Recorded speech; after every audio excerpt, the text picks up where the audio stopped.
Hello मारी channel में तमारुं स्वागत है।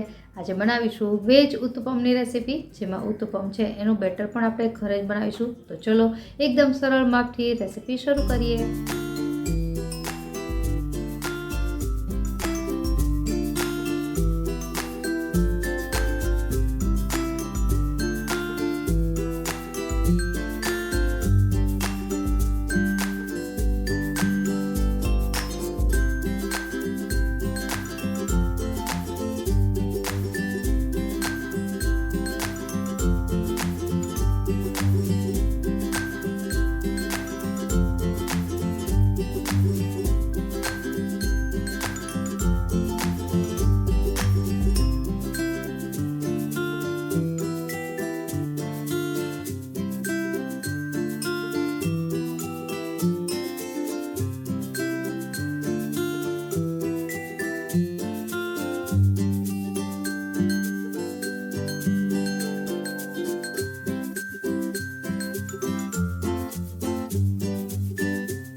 उत्पमનું બેટર જ્યારે પણ બનાવો ત્યારે એમાં જે ચોખા વપરાતા હોય છે તેલિયા ચોખા અથવા તો બોઇલ્ડ રાઈસ કહેવાય એ વપરાતો હોય છે, જે માર્કેટમાં ઇઝીલી અવેલેબલ છે।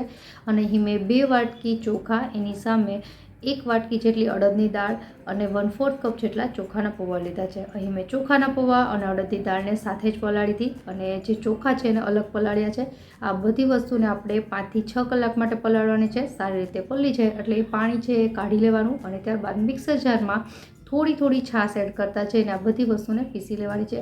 ચોખા અને અડદની દાળને સાથે ન પીસવા, બંને વસ્તુને અલગ અલગ જ પીસવી અને ત્યારબાદ એક મોટા વાસણમાં બધી જ વસ્તુને ભેગી કરી અને 5 થી 6 મિનિટ માટે સારી રીતે ફેટી લેવાનું, જેનાથી એમાં એર ક્રિએટ થશે, જે ફર્મેન્ટેશન લાવવામાં ખૂબ જ ઉપયોગી થાય છે।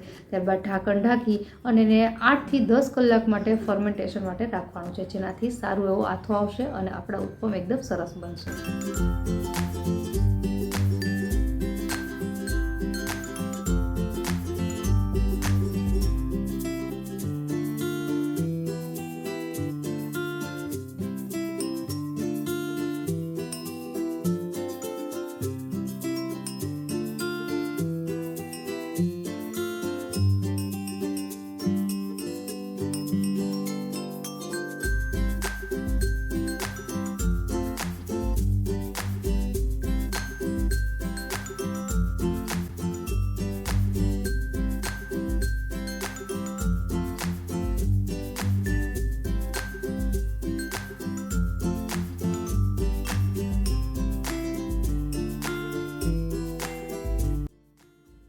तो आज આપણે મિક્સ વેજ ઉત્પમ બનાવી રહ્યા છીએ। તો મેં અહીં વેજીટેબલ્સમાં ડુંગળી, ટમેટા, કેપ્સિકમ અને ગાજર લીધા છે અને તીખાશ માટે તીખી મરચી અને થોડા કોથમીરના પાન। તમે તમારી રીતે કોઈ પણ વેરિએશન કરી શકો, જેમ કે એમાં કોર્ન પણ એડ કરી શકાય, વટાણા પણ એડ કરી શકાય અને સાથે સાથે ખાલી સોલ્ટ એડ કરો તો ચાલે, પણ મેં ફ્લેવર એન્હાન્સ કરવા માટે થોડો સંભાર મસાલો એડ કર્યો છે। તો આપણું આ ફિલિંગ છે રેડી છે। હવે ઉત્પમ બનાવવા માટે જે આપણે બેટર તૈયાર કર્યું છે, બેટર ખૂબ જ થીક હોય છે, તો એમાં થોડું પાણી એડ કરી અને એને પૂરી કન્સિસ્ટન્સીવાળું બનાવવાનું છે અને એમાં ખાલી સોલ્ટ જ એડ કરવું। અને જે પેન છે એને હાઈ ગેસની ફ્લેમ પર એક વખત સારી રીતે ગરમ કરી લીધા બાદ થોડું પાણી એડ કરી કોટનના કપડા વડે લૂછી લેવાનું અને ત્યારબાદ ગેસની ફ્લેમ છે લો કરી દેવી અને ત્યારબાદ જ બેટર છે એડ કરવું। બેટર એક વખત એડ કરી દો, ત્યારબાદ બેટરને થોડી અડધીથી 1 મિનિટ માટે સેટ થવા દેવાનું। સેટ થઈ જાય ત્યારબાદ જે આપણે ફિલિંગ રેડી કર્યું છે વેજીટેબલ્સનું, એને ચમચીની મદદથી સ્પ્રેડ કરી દેવાનું અને થોડું તેલ એડ કરી અને મીડિયમ ગેસની ફ્લેમ પર એને એક સાઈડ કૂક કરી લેવાનું। એક સાઈડ કૂક થાય ત્યારબાદ એને ફ્લિપ કરીને બીજી સાઈડ પર કૂક કરી લેવાનું। તો ત્યારબાદ તમે જોઈ શકો છો આપણું આ જે વેજીટેબલ ઉત્પમ છે તૈયાર થઈ જશે।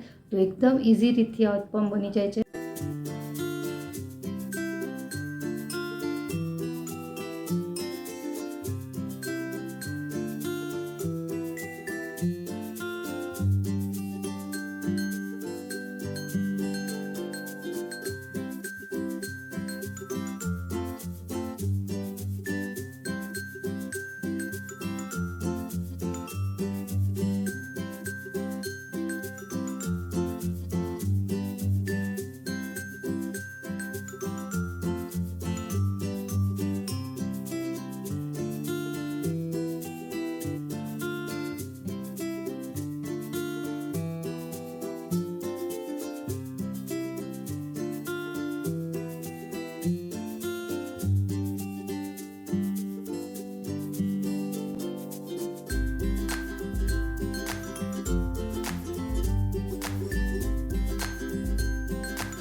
તો એકદમ સરળ રીતથી આપણા મિક્સ વેજ ઉત્પમ તૈયાર છે. આશા રાખું રેસીપી જરૂરથી પસંદ આવી હશે. ફરી મળીએ નવી રેસીપી સાથે.